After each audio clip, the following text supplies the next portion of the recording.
Haben wir denn jetzt Milton Hooks?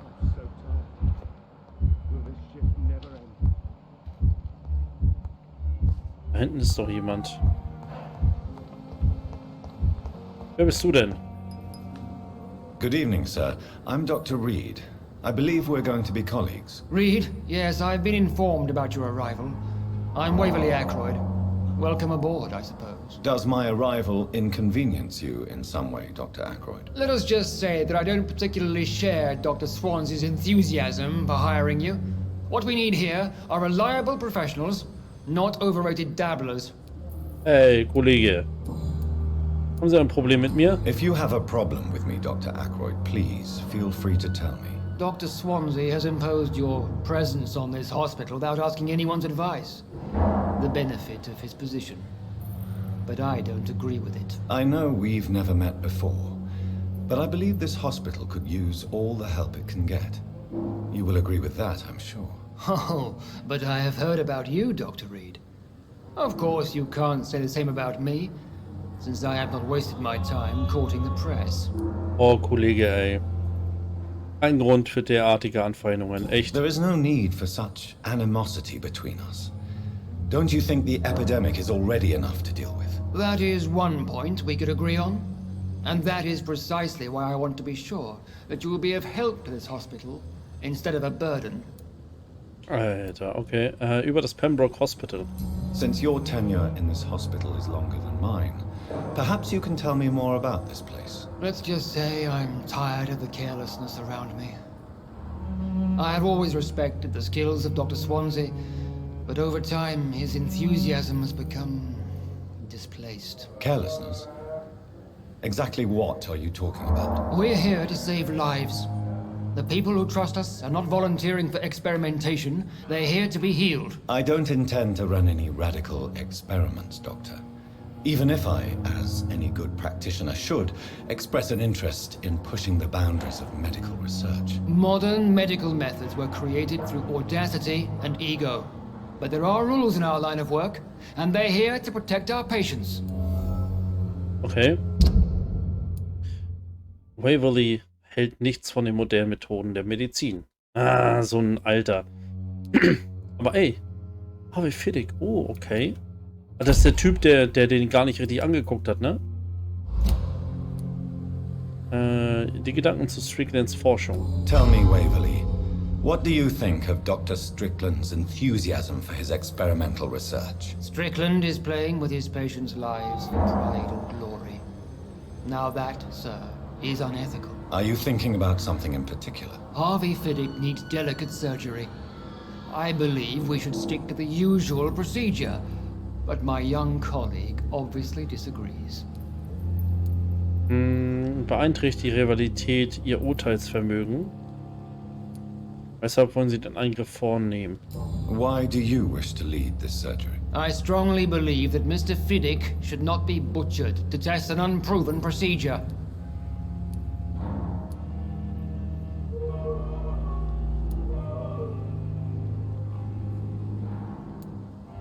Ich vertraue Ihrem Urteil. Sie werden für jede Folgen gerade stehen. Es ist ein konservativer Ansatz. If you are going to lead this surgery, I'm trusting you to assume the consequences of your actions, whatever the result. I'm not the kind of man who runs away from his responsibilities, Dr. Reed. There is no need for you to be looking over my shoulder. Okay. And are you not afraid that your rivalry with Strickland may be blinding you? Rivalry? I guess you could call it that. But I will never be childish enough to let my personal feelings affect my judgment. Okay. Wir haben mir als Arzt meine wir haben mir als Arzt, also ich habe, oh Gott. Ich habe mir als Arzt meine Sporen verdient. I don't know what you've heard about me, but I have already proved my value as a practitioner. I don't question your skills, Dr. Reed, but your motive. Is it money, fame, or are you truly dedicated? And what exactly is that supposed to mean? I served in the war just like you. But unlike you, I did not use the wounded to play the modern sorcerer. Be careful what you insinuate, Dr. Ackroyd. I only want you to admit you used those men to improve your theories. Ich habe viele Leben gerettet. Wissen ist unsere wichtigste Waffe. Ein Grund, mich vor ihnen zu rechtfertigen. Knowledge has always been and will remain our main weapon. And it has always come at a price. And personal initiative. It is not a question of initiative, it is a question of integrity. These men and women have put their faith in us, Dr. Reed. Schlechte Erinnerungen an ihre Zeit beim Militär. It seems you have bad memories of your military service. I refuse to see this industrial slaughter as scientific progress. War only reveals the worst in men. We can at least agree on something, Dr. Ackroyd. Okay. Thank you for your time. We'll talk later.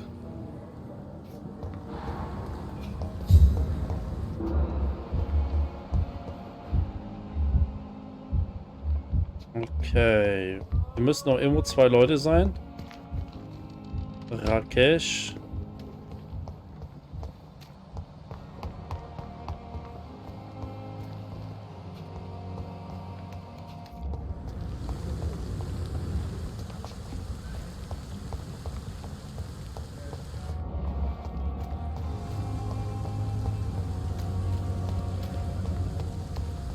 Kommen wir hier irgendwie rein?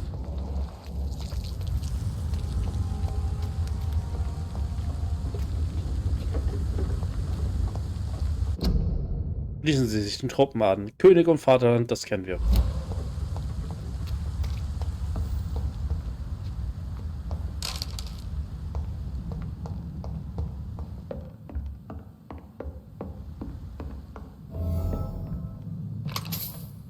Untersuchung aktualisiert.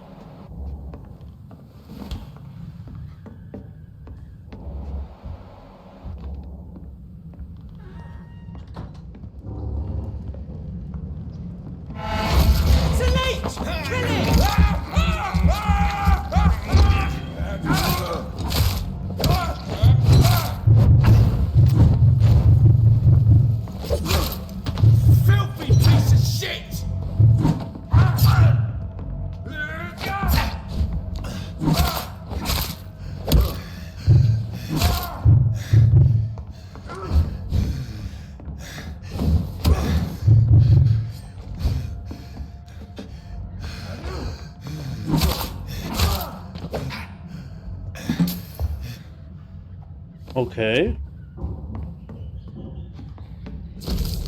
Erkundungsmission.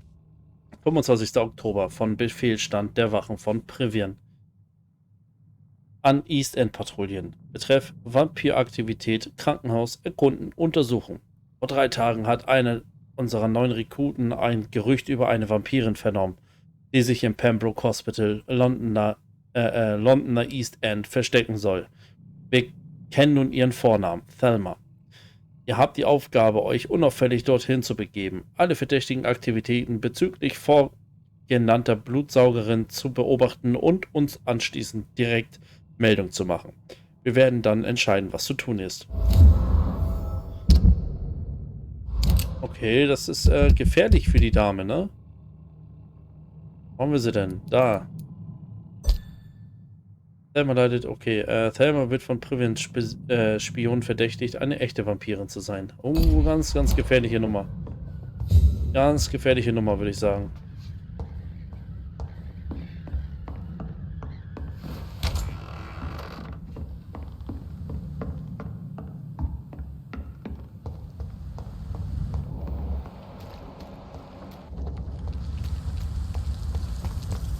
Ja, aber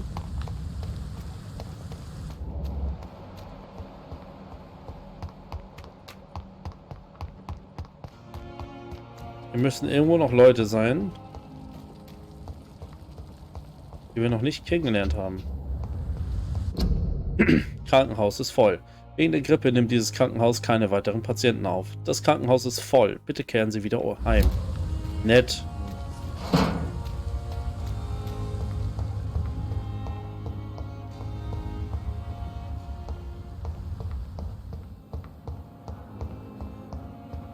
It's locked, all right.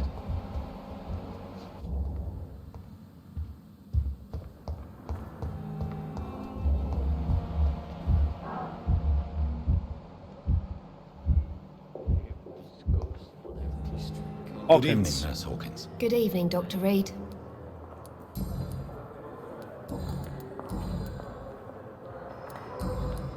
Goodbye, Nurse. Wie war das gar nicht? Okay, warte mal, wir gehen mal erstmal zu dem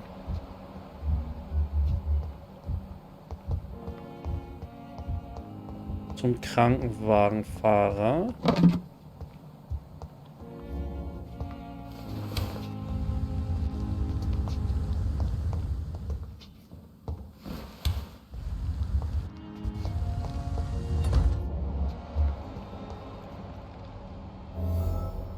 Bosshafter Skal.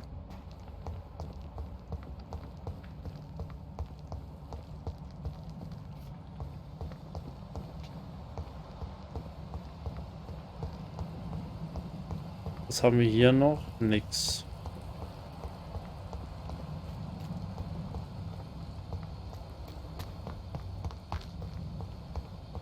Außer... Oh, öffentliche Bekanntmachung.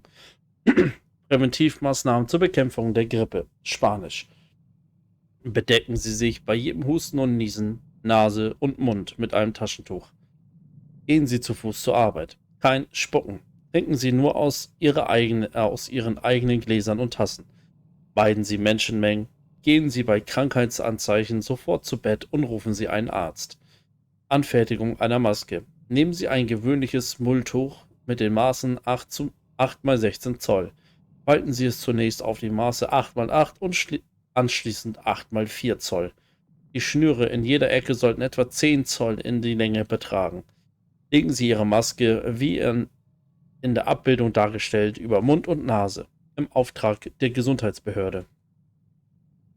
Dieses Spiel passt gerade jetzt, ne? So unglaublich gut.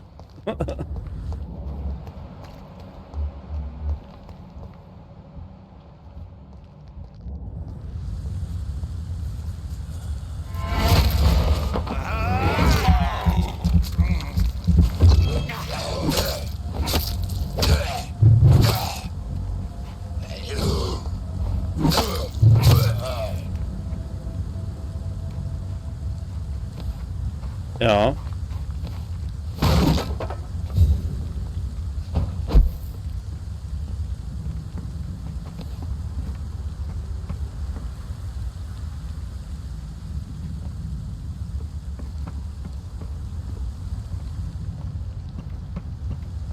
Okay.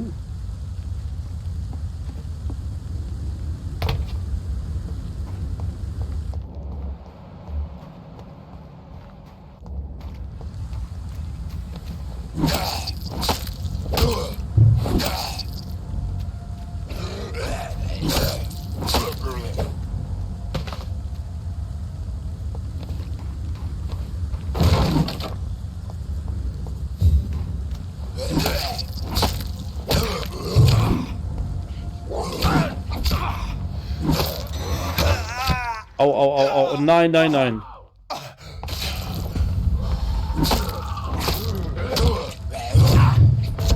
Oh nein, Alter.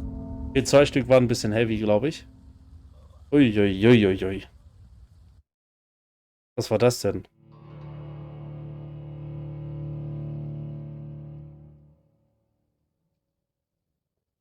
Ich habe nicht gut genug gekämpft. Definitiv nicht. Wo sind wir? Im Hospital. Ach du Scheiße. Aber bitte sag mir nicht, ich muss alles nochmal gucken. Nein. Oh, sehr gut. Okay,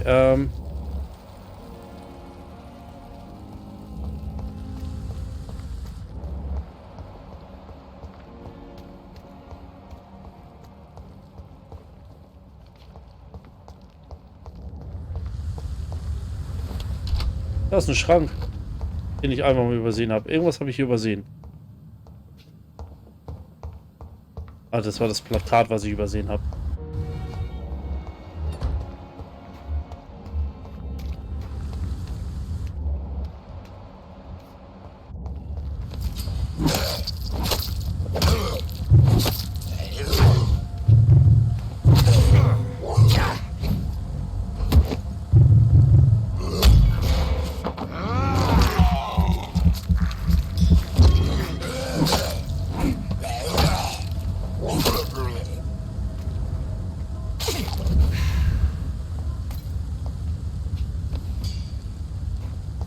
ist aber nix.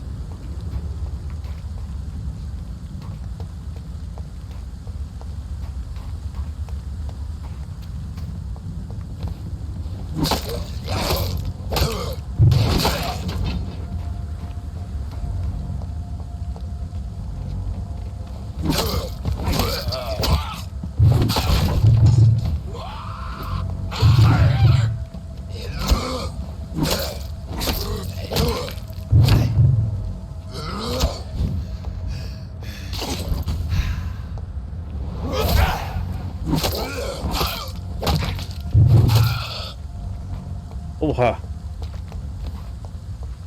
Diesmal würde ich sagen, war das eine knappe Kiste. Fotografie in einer Brieftasche. Das Foto eines verliebten lächelnden Pärchens. Auf der Rückseite steht Milton und Pippa für immer. Oh! Mr. Hooks and Nurse Hawkins are an item. Those two have hidden their affections well.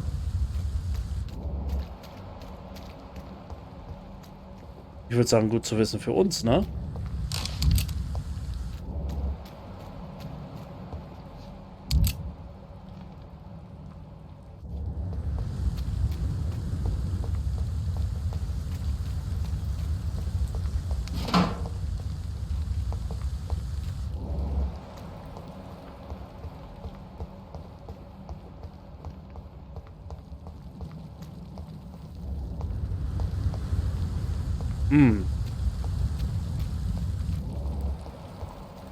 Warte mal, wir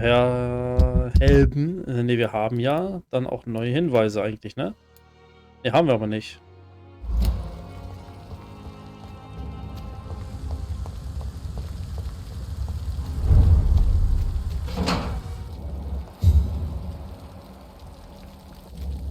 Oh, das sind Ratten, das ist gut.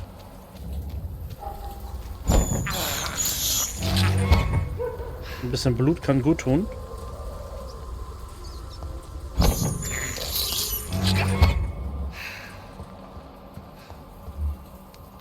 Keep out. Was Schillinge.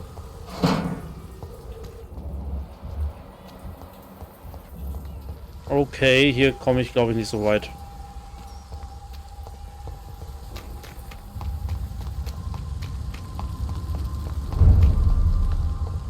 Status gesund. Rakesh. Ja, wieso sind die beiden wieder da?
Oh, Glück gehabt.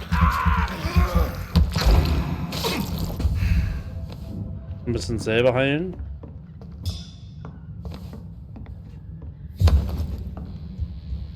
Er hat gar nichts fallen lassen, oder was? Nö. Wir müssen trotzdem mit Thelma einmal reden. Mit der Vampir-Lady.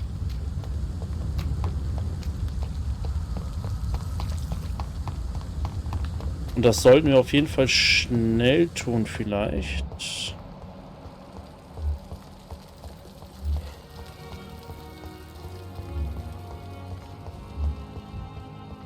Clay Cox.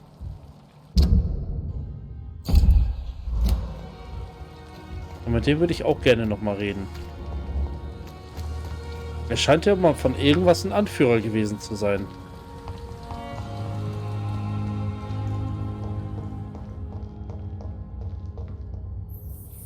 Did I black out? Whoa, I feel Okay.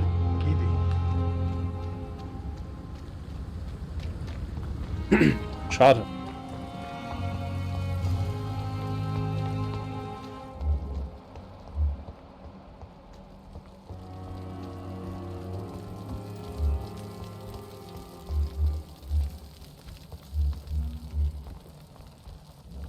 Mein lieber Good Hawkins. evening, Milton. Good evening, Doctor. Still trying to save lives?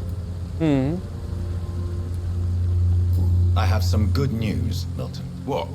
The epidemic's over? I retrieved your wallet with all the money and a certain picture. Well, yeah, Pippa Hawkins is my girl. So what? Is it the difference of skin color that bothers you? Not at all. Na, Good. Please, take this money anyway. To remind you to keep your mouth shut. Not everybody is as broad-minded as you, Dr. Reed. was? Hallo? Milton und Schwester Pippa sind ein Paar. Ja.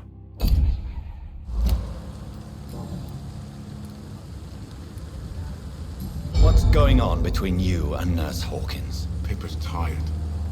Tired of all this shit. Tired of all those corpses piling up. She's as depressed as I am. During the war, I witnessed a few couples just like you come together in difficult circumstances.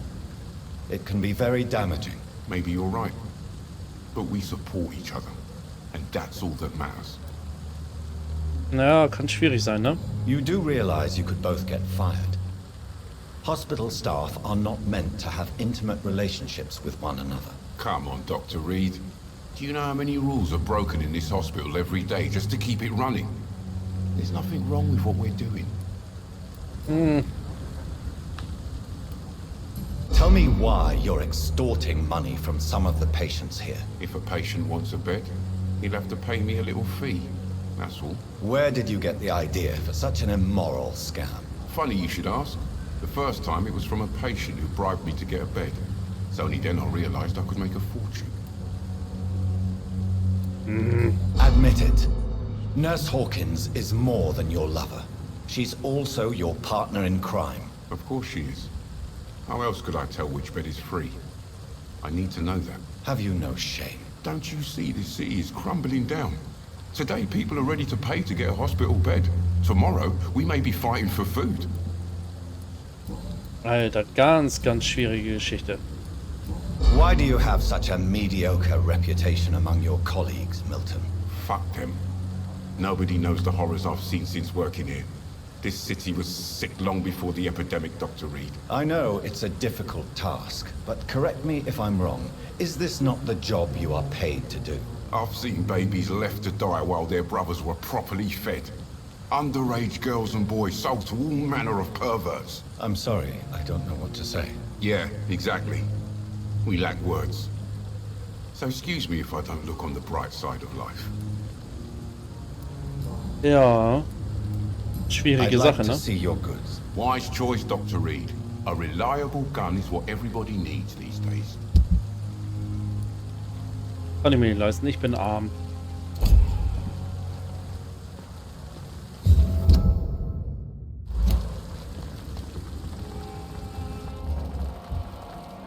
Dr. Cochran Tippets. Haben wir von dem noch mal was?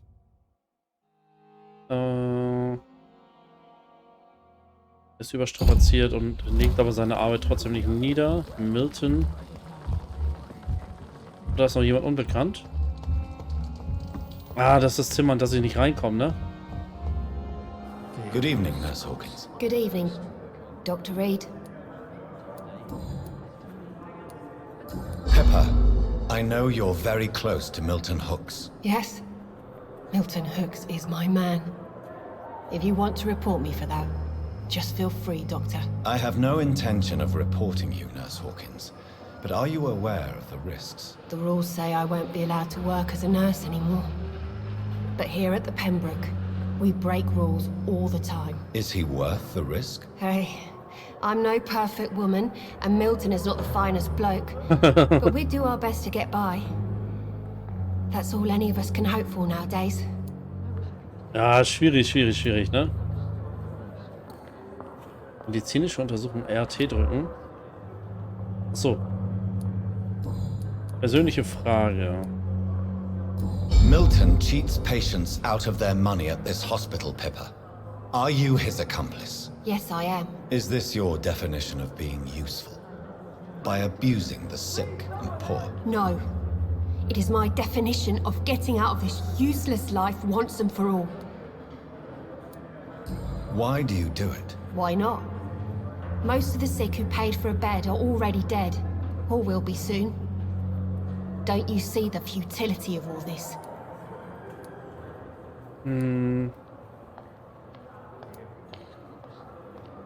Wer sind Sie wirklich? How can you be affected by the misery around you and be so heartless at the same time? Which is the real you, Nurse Hawkins? I could ask you the same question, Dr. Reed. Are you more real when you lie to a dying patient, or when you grant him useless medication? Whose idea was it? What difference does it make? We did it together, and I'm guilty as charged. Answer my question. It was my idea first, even though Milton would say it was his, to protect me. Er könnte natürlich jetzt auch das Gleiche behaupten, ne? Goodbye, Nurse Hawkins.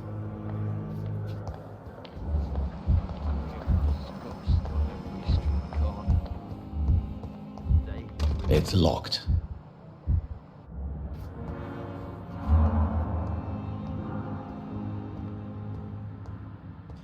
Ich bin gespannt, was da oben ist. Okay, wir müssen uns mal unterhalten. Good evening, Miss Howard. How are you tonight? I need blood, Doctor. Warm, rich, vibrant blood. Eine persönliche Frage. Tell me, Thelma, what do you really know about vampires? I saw one and he saw me. I watched him hunt and kill. I saw his terrible wounds heal as his victim died. And then I knew I was saved. You mean you actually saw a vampire? Here in London? Yes. And it has been the answer to my pain. I must drink and kill to regenerate my decaying body. I am a vampire too. Okay, wir gucken mal ganz kurz in die Dings hier. Thelma hat erlebt, wie ein Vampir seine Beute tötete. Okay. Sie leiden an Wahnvorstellungen. Die könnten in Gefahr sein. You have no idea what problems your claim could cause if heard by the wrong people, Miss Howcroft. You must stop this nonsense now. Why fear the truth? Strange things live in the dark, Dr. Reed. Strange and ancient beings that were here before this island even had a name. Do you require my services, Miss Howcroft? I have no need for your medicine, Dr. Reed. Blood is the only drug I need. Do you require my services, Miss Howcroft? I have no need for your medicine, Dr. Reed.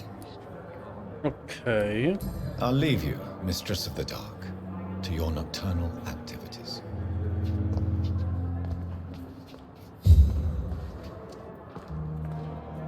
Good evening, Mr. Elwood. Evening, Dr. Reed. Soldier, do you need assistance? I'm fine. Just do something for this pain, will you? That's all I'm asking.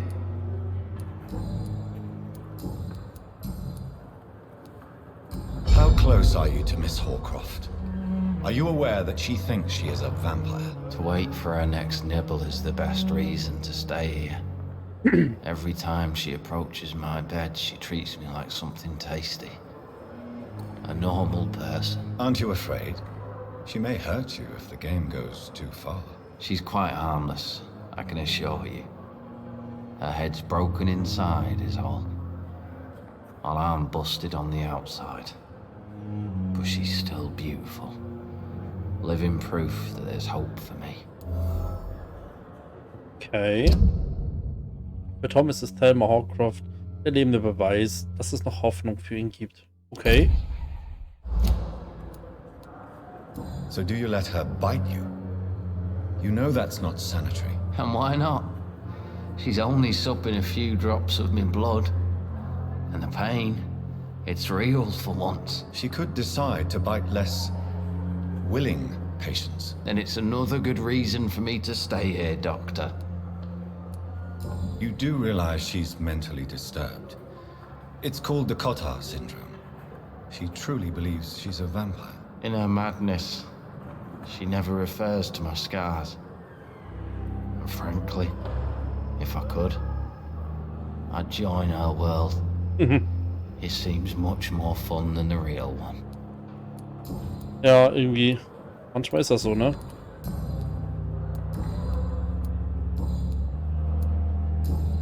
Goodbye for now, Mr. Elwood. Ja. Dann würde ich mal sagen, gehen wir mal in unser Büro jetzt endlich, ne?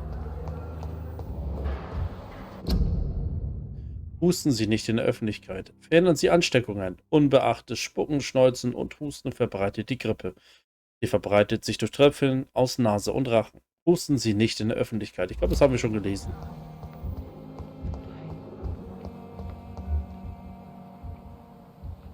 Sean Hampton. Da waren wir bereits drin. Cash. Okay, dann gehen wir mal nach oben.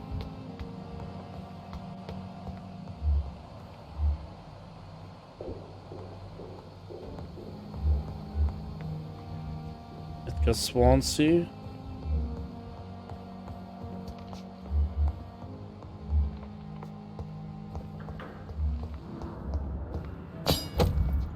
Eine abgenutzte Säge. Elwoods Patientenakte. T. Elwoods Patientenakte. Patient Thomas Elwood, männlich, Alter 28. Behandelt von Dr. Tippett. Zustand genesend. Und Datum der Einlieferung 16. September. Datum der Entlassung noch offen. Anmerkungen. Das Gesicht des Patienten ist durch einen Bombentreffer im Krieg stark verbrannt und entstellt. Selbst unter dem Einfluss stärkster Beruhigungsmittel verursachen ihm die Wunden laut eigener Angabe regelmäßig starke Schmerzen. Es sei, als ob die Flammen noch immer unter der Haut brennen, sagt er. Untersuchungen des Narbengewebes geben keinerlei Aufschluss auf Entzündungen, Infektionen oder Schwellungen. Die Narben sind in Ordnung. Könnte es ein Fall fortdauernder Nervenschädigung sein? Der Patient gibt sich unentwegt selbst die Schuld an seiner Entstellung. Leidet er vielleicht am Überlebensschuldsyndrom, an Phantomschmerz, der sich als Bestrafung dafür manifestiert, dass er nicht gemeinsam mit seinen Kameraden den Tod gefunden hat? Ja, ist aber eine schwierige Sache, sowas, ne? Thomas Elwood. Thomas fühlt sich für seine Entstellung während des Krieges verantwortlich. Franzi. Moin. Hello.